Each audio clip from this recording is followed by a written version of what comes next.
बज चुके हैं चुनावी रणभेरी, अब होने वाला है शंखनाद। बिछ रही है चुनावी बिसात, किस करवट बैठेगा सियासत का ऊंट। नेता नहीं जनता तय करेगी किसकी बनाएगी अपनी सरकार। चुनाव से पहले चुनाव की बात, हर दावेदार से कराएंगे आपकी मुलाकात। देखिए विधानसभा चुनाव पर चुनावी चर्चा, आपके अपने चैनल विंध्य लाइव पर रात 9 बजे इस्लाम अहमद के साथ।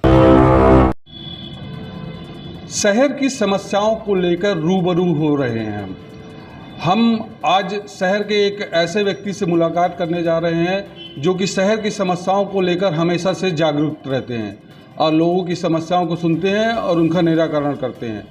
इन समस्या समाधान समिति के प्रदेश अध्यक्ष अभिषेक पांडे जी हैं हमारे साथ में, और उनसे हम जानेंगे कि किस तरह से उन्होंने एक समस्या समाधान समिति का गठन किया और इसके माध्यम से वो किस किस समस्याओं का निराकरण करते हैं। आइए मिलते हैं अभिषेक पांडे प्रदेश अध्यक्ष जी से।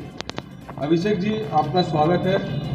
समस्या समाधान समिति का आपने गठन किया, किस लिए किया है इसका गठन? लगातार देखिए, शुरू से मैं 2013 से कॉलेज के समय से लोगों के बीच में जाकर जब देखता था उनकी समस्याओं को, और उनकी समस्याओं के लिए नगर पालिका, बिजली विभाग, स्वास्थ्य विभाग, राजस्व विभाग इधर जाकर लोगों की समस्याओं को समाधान करवाते थे। हमारे साथ कई टीम थी। जब लोग हमारे पास समस्या लेके आते थे, हम लोग समाधान करते थे। तो हमारी चर्चा हुई बीच में कि आगे इसको कैसे विस्तार से बढ़ाया जाए, तो हमने समस्या समाधान समिति बनाई, जिसका नाम आज जन समस्या समाधान समिति गठित किया गया। और इसी समिति के माध्यम से लगातार लोगों के बीच में जाकर उनकी समस्याओं को सुनकर, समझकर, क्या इसके लिए कहाँ प्रयास किया जाए, कैसे किया जाए, और लगातार आज लड़ते आ रहे हैं, लोगों की समस्याओं का समाधान करवाते आ रहे हैं। आप देख सकते हैं कि रोड, बिजली, पानी, शिक्षा, स्वास्थ्य, कई ऐसे विषय हैं जिसमें लोग आगे नहीं आते हैं, न कोई राजनीति करने को तैयार है। लोग जाति धर्म में बटे हुए हैं, पर हम एक लोगों की मूलभूत जो सुविधाएं हैं, जो जनता की मेन आवश्यकताएं हैं, उसकी लड़ते आ रहे हैं और आगे लड़ते भी रहेंगे। जैसे कि समस्या समाधान समिति का आपने गठन किया, इस गठन के पीछे क्या कारण था? आपकी कोई लॉजिक रही होगी या फिर कुछ ऐसा हुआ होगा जो लॉजिक के चलते आपने समस्या समाधान समिति का गठन किया? देखिए, लगातार मेरा जो हमारे परिवार, हमारे बब्बा जी राजनीतिक प्रथम एमएलए मैहर के स्वर्गीय रामाधार पांडे जी, दादाजी हमारे, उन्हीं के मार्गदर्शन में जब उनकी छवि मेरे सामने आई, लोगों के बताने के कारण लोगों के बीच में जाकर उनकी समस्याओं का समाधान करवा रहे थे। अब किसी की समस्याओं के लिए लड़ने के लिए एक टीम चाहिए। छोटी छोटी समस्याओं के लिए तो हम नगर पालिका तक जाके लड़ लेंगे 2-4 लोग, पर जब बड़ी समस्याएं होती थी उसमें एक टीम वर्क होना चाहिए। इसके लिए हमने एक संगठन तैयार किया और लोगों की समस्याओं का समाधान करते थे, तो समस्या समाधान समिति बन गई। इसमें आज तक मतलब हजारों लोगों की समस्याओं का समाधान किया गया होगा। तो जैसे समस्या समाधान समिति का आपने अभी मैहर से विस्तार करना चालू किया था, अब मध्य प्रदेश में जन समस्या समाधान समिति है, तो क्या इसका आगे कहाँ तक विस्तार करेंगे आप? देखिए, एक मोहल्ला से, वार्ड से निकालकर समिति जब प्रदेश स्तर में पहुंच सकती है, और हम पूरे प्रदेश में, मध्य प्रदेश में आज काम करने के लिए एक्टिव हैं और कर भी रहे हैं। कई जिलों में हमारे जिला अध्यक्ष एक्टिव हैं। आगे हम इसको राष्ट्रीय स्तर में पहुंचाएंगे। पूरे भारत में आने वाले समय में जन समस्या समाधान समिति दिखेगी और लोगों के लिए काम करेगी। जैसा कि आपने मूलभूत सुविधाओं को लेकर, लोगों की समस्याओं को लेकर जनप्रतिनिधियों और अधिकारियों से मुलाकात की, अब इसमें एक अहम पहलू होता है समाज के लिए कि शिक्षा को लेकर आप क्या देखते हैं? देखिए, शिक्षा जैसे व्यक्ति की रीढ़ की हड्डी होती है, उस तरह ये भारत की रीढ़ की हड्डी समझ लीजिए। शिक्षा में सुधार नहीं लाएगा जो सरकार है, उसको सबसे पहले शिक्षा स्वास्थ्य में देखना चाहिए। आज पूरे भारत में, प्रदेश में, हमारे मैहर जहाँ बैठे हुए हैं, शिक्षा की व्यवस्था बिल्कुल खत्म है।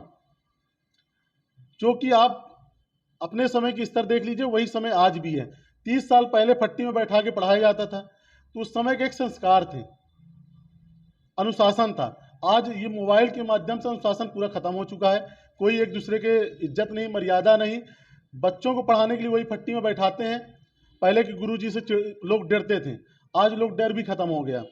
वहाँ बैठने की व्यवस्थाएं नहीं है, साफ सफाई नहीं है, शुद्ध पानी की व्यवस्थाएं नहीं है, अच्छी बिल्डिंग नहीं है। पर आप उन्हीं के सामने एक व्यक्ति एक वार्ड में रहता है, एक मोहल्ले में रहता है, गरीब का बच्चा जब स्कूल जाता है तो उसकी ड्रेस देखिए, एक अमीर का बच्चा जो जाता है तो उसमें भेदभाव आता है। उसके अंदर जो पॉजिटिव एनर्जी आनी चाहिए गरीब के बच्चे के अंदर, वो नहीं आ पाती, निगेटिव आती है। वो सामने वाले को देखता है, उसका बच्चा अच्छे तरीके से पढ़ रहा है, आप नहीं पढ़ रहे हैं। सरकार को जैसे बड़ी बड़ी बातें करती ना, गरीब के बच्चे को अच्छी ड्रेस देंगे, अच्छा भोजन देंगे, पुस्तकें देंगे और वहाँ हर प्रकार की सुविधाएं देंगे, जो भी एक बड़े से बड़े विद्यालयों में जो होता है, जहाँ अमीर आदमी के बच्चे पढ़ते हैं। पर वो सिर्फ बोलने के लिए है, कागजी कार्रवाई के लिए। आप धरातल में देखिए, मैं बहुत विद्यालय जाता हूँ, निरीक्षण करने जाता हूँ। आज मौके में जाके अभी आप तत्काल भी देखेंगे तो वहाँ की स्थिति ये मिलेगी कि बच्चा मैदान जो होता है ना स्कूल के बाहर, उसको मैदान भी नहीं बोल सके, कचड़ा घर टाइप का रहता है, उधर घूमते मिलेंगे। पढ़ाई का स्तर पूरा सरकारी स्कूल का खत्म हो चुका है। और इसका एकमात्र ये कारण है कि बड़े बड़े जो बिजनेसमैन हैं, जो विद्यालयों को, जो प्राइवेट विद्यालय हैं, वो सरकारी विभाग से मिली भगत करके सरकारी स्कूल को इस स्तर तक पहुंचा रहे हैं कि वहाँ कोई भी बच्चा, गरीब का बच्चा भी ना जाए, चाहे गरीब कर्जा ले, चाहे अपना पेट काटे, और आज सभी अपने बच्चों को पढ़ाना चाहते हैं और अच्छी शिक्षा देना चाहते हैं। तो वो तो मालूम है एक बिजनेसमैन को। और आप देख रहे हैं, मैं कई विद्यालय जाता हूँ, आपको बताऊँ तो वहाँ के टीचर क्या कहते हैं मेरे से, आप फालतू परेशान हैं, कल के दिन ये स्कूल बंद होने वाली है क्योंकि बच्चों की संख्या कम होती जाती। मैं ये कह रहा हूँ, सरकार से ये निवेदन करना चाह रहा हूँ कि आप ये कह रहे हो, शिवराज सिंह जी खुद कह रहे हैं कि जो सरकारी विद्यालय हैं, जो ऐसे क्षेत्रों में जहाँ बच्चे कम हो गए हैं, उसे हम ठेके में देने को तैयारी कर रहे हैं, मतलब प्राइवेटाइजेशन कर रहे हैं। मैं माननीय मुख्यमंत्री जी से निवेदन करता हूँ कि ये घटना जो है आज, जो आप बता रहे हैं सरकारी विद्यालयों में बच्चों की कमी, हम प्राइवेटाइजेशन कर रहे हैं, ये हुई कैसे? आपने वहाँ सुविधा सही तरीके से नहीं दी। आपके एमएलए, आपके शासन, कलेक्टर, एसडीएम ये आपके अधीन होते हैं। आपके शिक्षा विभाग ने सही तरीके से काम नहीं किया, इसलिए आज वहाँ बच्चे कम हो रहे हैं। यदि आप उसी में सुधार करें तो प्राइवेटाइजेशन करने की जरूरत क्यों पड़ेगी? मेरा माननीय मुख्यमंत्री जी से निवेदन है कि आप प्राइवेटाइजेशन, जो प्राइवेट विद्यालय हैं, उनको कम करने का प्रयास करिए। सरकारी विद्यालय में जो सुविधाएं अधिक से अधिक हों उसको दीजिए, बच्चे आएंगे और उसी तरह फिर चलने लगेंगे विद्यालय।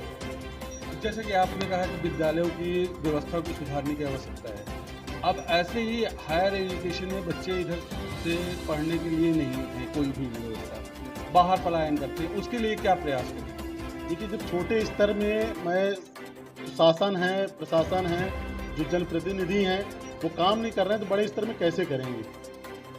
देखिए, बिल्डिंग कहीं भी बनाना एक आम सी बात होती है। बिल्डिंग बनाने के लिए आप मुझे कह देंगे, मैं 4 कमरे के भवन बना के रख दूंगा कहीं भी। आप सरकारी शिक्षक ला के दीजिए और वहाँ की व्यवस्थाओं को सुचारू रूप से मैं 4 बिल्डिंग बना के रख दूंगा, कोई बड़ी बात नहीं है। बिल्डिंग बनाने के बाद वहाँ सुचारू रूप से जो व्यवस्थाएं होती हैं, शिक्षक की व्यवस्था करिए, पूरे स्टाफ की। आज भी पूरे मध्य प्रदेश में 90% जो सरकारी विद्यालय हैं वहाँ सफाई कर्मचारी नियुक्त नहीं है। जो कि प्राथमिक विद्यालय हैं वहाँ सफाई कर्मचारी, हाई स्कूल जो हैं वहाँ एक कर्मचारी है, पर सोचिए 5000 बच्चे हैं, 10,000 बच्चे, कैसे साफ सफाई की सुविधाएं मिलेंगी? और आपने कहा जैसे लोकल अपने सतना जिले में बात करें तो यहाँ कोई भी बड़े स्तर की शिक्षा के लिए कहीं बाहर ही जाना पड़ेगा, कोई सुविधा नहीं है। और जब तक शिक्षा की व्यवस्था नहीं होगी, शहर का, जिले का, पूरे प्रदेश की व्यवस्था नहीं सुधरेगी, न विकास होगा। शिक्षा तो एक सामान्य से पहलू है, सब बच्चे पढ़ना चाहते हैं और हायर एजुकेशन में भी जाना चाहते हैं, लेकिन व्यवस्थाएं नहीं है, तो उसके लेकर सरकार से आप क्या निवेदन करते हैं? देखिए, हमने सरकार से अभी, मैंने जैसे कहा कि माननीय मुख्यमंत्री जी को, उनके मैंने पेपर के माध्यम से और मीडिया के माध्यम से, आपकी मीडिया के चैनल बंसल में ही चल रहा था, मैं देखा है, उनका एक शब्द ये था कि जहाँ भी सरकारी विद्यालय हैं वहाँ कम बच्चे हो गए हैं तो वहाँ हम ठेका प्रति लगाएंगे और वहाँ के बच्चों को पढ़ाने का प्रयास करेंगे। जो वहाँ पढ़ रहे हैं उनसे पैसा लेंगे नहीं, जो नए जो एडमिशन होंगे उनसे पैसा लेंगे। मैं कहता हूँ ये प्राइवेट सिस्टम आप बंद कर दीजिए ना। शिक्षा स्वास्थ्य में, शिक्षा स्वास्थ्य मौलिक अधिकार है व्यक्ति का, उसमें समानता का अधिकार होना चाहिए, उसमें भेदभाव नहीं होना चाहिए।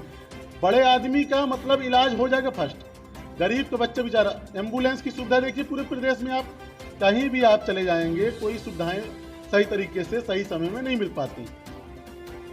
आप शिक्षा में, मैं स्वास्थ्य में चला गया था, मैं प्रशासन से यही निवेदन करता हूं कि आप प्राइवेट जो विद्यालय हैं उसमें कमी करिए और सरकारी जो विद्यालय हैं उसमें ध्यान दीजिए। एसडीएम, तहसीलदार, कलेक्टर, जिला अधिकारी, जो भी जितने भी सरकारी विभाग के कर्मचारी हैं, ये सरकारी विद्यालय में अपने बच्चों का एडमिशन करवाएं। और जैसे अभिभावकों की मीटिंग होती है प्राइवेट स्कूलों में, ऐसे हर मंथ में उनकी मीटिंग हो।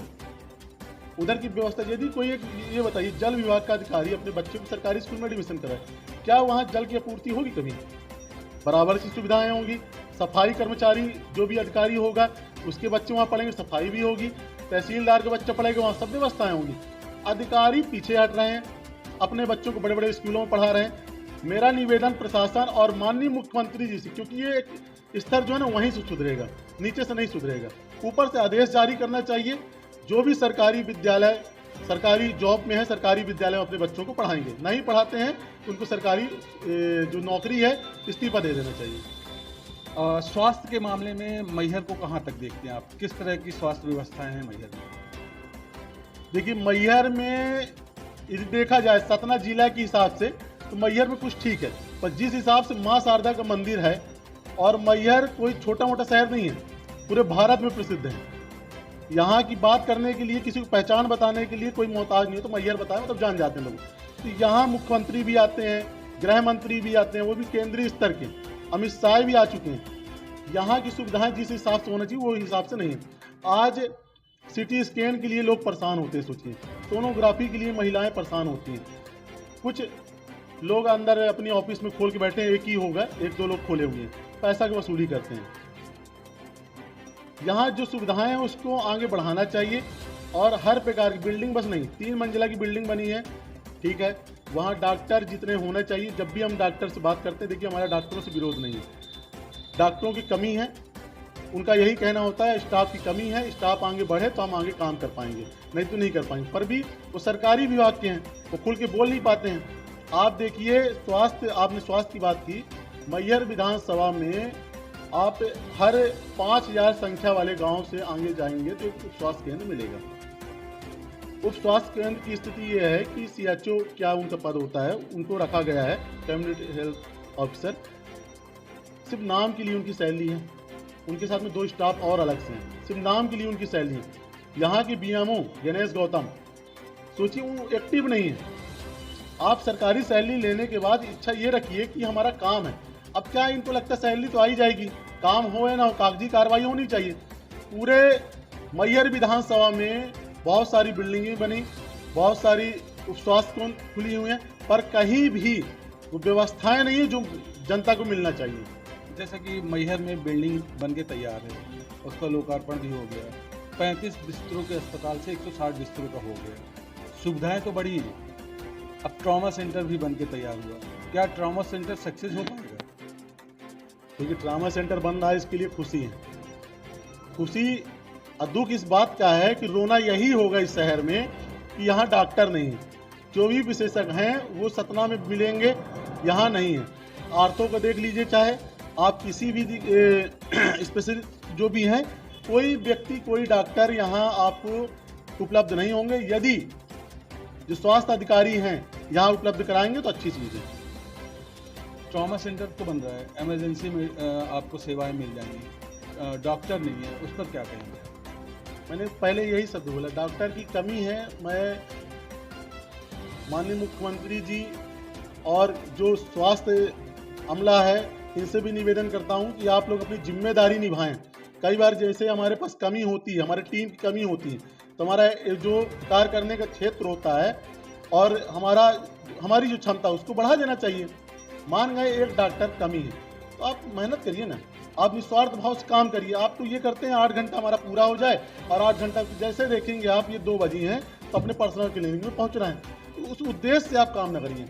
आपको 1 लाख या 70,000 जो भी सैलरी मिलती बहुत है आपके परिवार को, आप निस्वार्थ भावना से करिए तो सब कुछ सही हो जाएगा। लगातार किसानों का शोषण हो रहा है, बिजली विभाग द्वारा कभी कभी किसानों को झूठे केस में फंसाकर जेल में भी डाल दिया जाता है, इस पर आपको क्या विचार है? बिजली विभाग के कई केस तो मेरे पास खुद आते हैं, लगातार आ रहे हैं, और किसानों का एक कम पढ़े लिखे रहते हैं, उनको डराया जाता है। पहली तो सिंचाई की व्यवस्था है नहीं ग्रामीण क्षेत्रों में, तब वो सिंचाई की व्यवस्था कहाँ से करें? तो मशीन लगा के नहरों में कहीं तरीके से वो पानी लाते हैं, कर्जा लेकर सिंचाई करते हैं, मशीन लगाते हैं, बिजली कहीं से व्यवस्था करते हैं। इसी के नाम में सिर्फ वसूली है। किसी अन्य व्यक्ति, यदि किसी ने चोरी की, किसी अन्य व्यक्ति के नाम से FIR, ऐसे कई केस मेरे पास आज भी हैं। मैंने डी साहब से बात करके फिर निराकरण भी करवाया। मेरा यही अधिकारियों से निवेदन है, जब भी आप इनके ऊपर कोई FIR करिए, जो भी पंजीबद्ध मुकदमा होते हैं इनके, बहुत जांच पड़ताल करने के बाद किसी एक गरीब व्यक्ति को, क्योंकि हमारा देश कृषि प्रधान है, यदि आप किसानों को परेशान करेंगे तो आगे ऐसी स्थिति आ जाएगी, जीवन यापन करने तक के लिए लोग परेशान हो जाएंगे। तो किसानों को परेशानी ना हो, आप जांच पड़ताल करके मुकदमा पंजीबद्ध करिए, आगे कार्रवाई करिए। किसान हमेशा से परेशान रहता है, चाहे वो खाद के नाम पे हो या फिर धान खरीदी केंद्र या गेहूँ उपार्जन केंद्र जो बनाए जाते हैं, तो उस पर लूटा जाता है। इस पर आपके क्या विचार? देखिए, सबसे ज़्यादा परेशानी है कि जो बिजनेसमैन है, सरकारी अमला काम इसलिए नहीं करता क्योंकि उनकी जेब में कुछ रुपये डाल दिए जाते हैं। तो आप इसको धीमी गति में काम करिए। मतलब सोसाइटी में जो चीज़ नहीं मिलेगी आपको बाजार में तुरंत मिल जाएगी, सोसाइटी में क्यों नहीं मिलेगी? सरकारी सैलरी ले रहे हैं, पर सरकारी सैलरी के अलावा उनको प्राइवेट जो बिजनेसमैन है ना, उनको कुछ पैसे दे देते हैं। आप शांति रखिए, 2 दिन लेट करिए। पर किसान को तो ज़रूरत है ना, उसकी फसल नुकसान हो जाएगी, उसको तो हर चीज़ सही टाइम से चाहिए। इसलिए भटक के प्राइवेट वाले व्यक्ति पास जाता है, जो बिजनेसमैन है दुकानों के पास जाता है। इस विषय को लेकर हमने कलेक्टर साहब को ज्ञापन भी दिया था, इसमें आप जांच करिए। और कुछ जगह कार्रवाई भी हमने करवाई थी और कुछ सुधार आ रहा है, और जहां भी ऐसा हमें मिलता है उसमें कार्रवाई करवाने का काम करते हैं। तो शहर, मैहर शहर एक बढ़ता हुआ शहर है, प्रगतिशील शहर है। इधर पर यातायात का दबाव भारी बढ़ता जा रहा है। उस यातायात को दबाव को कम करने के लिए आपके क्या प्रयास होंगे? हम लगातार नो एंट्री के लिए कलेक्टर साहब को करीब 5 साल से ज्ञापन दे रहे हैं। तो उनका यही कहना है, जब तक रोड नहीं बन जाएगी, बाईपास नहीं बन जाएगा, तब तक हम इसमें सुधार नहीं ला सकते। पर मेरा RTO जो परिवहन विभाग के अधिकारी हैं, इनसे निवेदन यह है कि आप कुछ वाहन का जो ओवरलोड रहता है, आप वाहन निकल रहे हैं 30 टन की जगह 40 टन निकलना है, 35 टन निकल रहे हैं, रोड की स्थिति खराब हो जाती है। जब रोड की स्थिति खराब हो जाती है, दुर्घटना होते हैं, इसमें रोक लगाइए। तो RTO पुलिस हमारे मैहर में उपलब्ध नहीं। सोचिए कितनी बड़ी बात है कि आप मैहर को प्रसिद्ध बताते हैं, कई लोगों के मैं मुँह से सुनता हूँ गाथा, पर आप मैहर पुलिस विभाग बताती है, RTO पुलिस नहीं है, खनिज विभाग के अधिकारी उपलब्ध नहीं है। क्या विकास हो पाएगा, क्या कार्रवाई हो पाएगी अवैध काम करने वाले व्यक्तियों के ऊपर? मेरा यही निवेदन है अब प्रशासन से कि आप इसमें, और जिम्मेदार जो भी हैं उनसे भी निवेदन है, इसमें आगे आके आप काम करें। और सही तरीके से मैहर का विकास यदि चाहते हैं तो आपका जो कर्तव्य है उसे दिखावे में मत करिए, आप सही तरीके से काम करिए। मैहर को मिनी स्मार्ट सिटी घोषित किया गया है, भविष्य में हो सकता है जिला भी बने, लेकिन मैहर का विकास नहीं हो पा रहा है जिस स्तर में विकास होना चाहिए। सड़कें बदहाल हैं, पीने की पानी की व्यवस्था नहीं है, स्वास्थ्य की कमी है, स्वच्छता की कमी है। आप दिन में कहीं निकल जाएं तो आपको हर तरफ गंदगी ही दिखेगी। और इस तरह से क्या मैहर का विकास कितना संभव है? मिनी स्मार्ट सिटी बन पाएगी? मिनी स्मार्ट सिटी तो वो देखिए, जो पिछला कार्यकाल निकल गया उसी समय से बनती आ रही, और किस कार्यकाल तक बनेगी इसकी कोई संभावनाएं नहीं है, आप अनुमान भी नहीं लगा सकते। आज मैहर की स्थिति ये है कि मैहर में रोडों में बिजली जो खंभे हैं ना वो बंद मिलेंगे, और उसका कागज में आप देखेंगे ना बड़े तरीके से चालू रहते हैं, कोई एक बल्ब आपको बंद नहीं मिलेगा, क्योंकि उसका पैसा भुगतान करना, उसी में घोटाला करना है। सफाई कर्मचारी मैहर में जहां 5 से 6 नियुक्त हैं, वहां 4 कर्मचारी काम करते हैं, पर कागज में हाजिरी में आपको 6 ही मिलेंगे। तो सोचिए आप, ये जानबूझ के किया जाता है। मैहर को चाहिए एक जिम्मेदार व्यक्ति हो, और ये जो काम होते हैं ना, जनहित के काम होते हैं, जो नेता को करना चाहिए, ये लूट खसोट करने वाले व्यक्ति नहीं कर सकते। जिसको एक जुनून हो, शौक हो, राजनीति एक शौक है, ना कि कोई बिजनेस है। आप समाज के लिए आगे आइए ना, समाज के लिए काम करिए। कुछ लोग तो ऐसा है, एक समाज की बात करते हैं। मैं अभी भाजपा की इसी बात में बात करूं, भाजपा की सरकार है, अभी मोहन भागवत जी बात किए, बताइए ब्राह्मण को इस तरह बात किए हैं। पहले तो ये हिंदू मुस्लिम में लोगों को बांटेंगे, अब जाति में बांटेंगे। भाजपा की सरकार जो कर रही है ना काम इस समय, पिछड़ा अलग, सामान अलग, ये अलग, इसी में बांट के राजनीति करेगी, कोई विकास के मुद्दे में काम नहीं करेंगे। इनको ये काम करना चाहिए, बिजली, पानी, रोड, शिक्षा, स्वास्थ्य और जो रोजगार है। आप मैहर में, आपने सवाल नहीं पूछा, मैहर में 3-3 फैक्ट्रियां हैं। नहीं, आपने नहीं पूछा, सबसे महत्वपूर्ण बता रहा हूं आपको। यहाँ के लोग इतना प्रताड़ित हैं, यहाँ के युवा पढ़ने के बाद ये शब्द बोलते हैं, हम करें क्या? सरकार तो और यहाँ की जो नेतृत्व, जो देश का नेतृत्व करते हैं, वो तो ये कहते हैं भाई आप स्वरोजगार उत्पन्न करिए, ठेला लगाइए, चना बेचिए, मूंगफली बेचिए, समोसा तलिए, ये करिए। तो मैं कहता हूँ इसके लिए भी धन चाहिए। आप कहते हैं हम जो पढ़े लिखे युवक हैं उनको हम रोजगार के लिए लोन देंगे। आप खुद आए, अपना बैंक में फाइल जमा करें, कितने दिन में लोन मिलता है, तो स्थिति पता चल जाएगी। 3-3 फैक्ट्री होने के बावजूद आज का व्यक्ति जो यहाँ का युवा है वो बेरोजगार घूम रहा है। पढ़ा लिखा, मेरे सामने मैं देखा हूँ, मैथ में जो 95 नंबर पाए, आज डिलीवरी बॉय बन के घूम रहे हैं।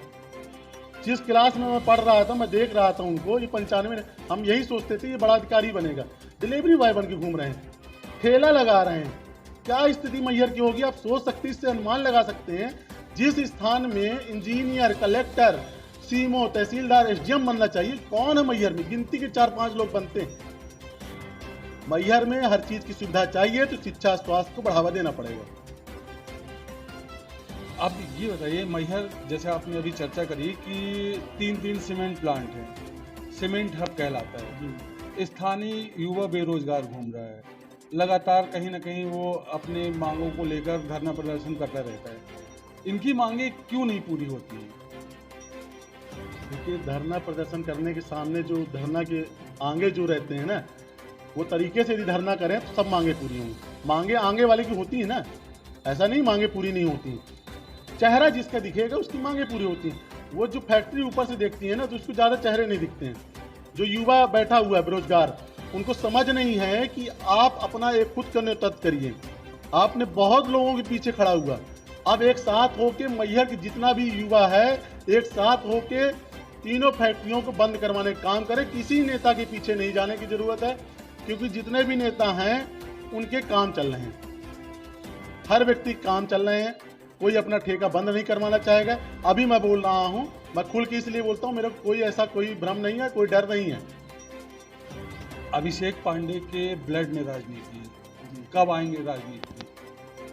देखिए, वो समय निर्धारित करेगा। मेरा कोई राजनीति, मेरा समाज सेवा करने में शौक है, जुनून है, आज कर रहा हूं। अभी हमारी संस्था के द्वारा देखे होंगे आपने, एम्बुलेंस की सुविधा हमने निःशुल्क शहर में किया। कोई भी जनप्रतिनिधि, कोई भी जो भी नेता है, इनको यही सुविधा देनी चाहिए थी।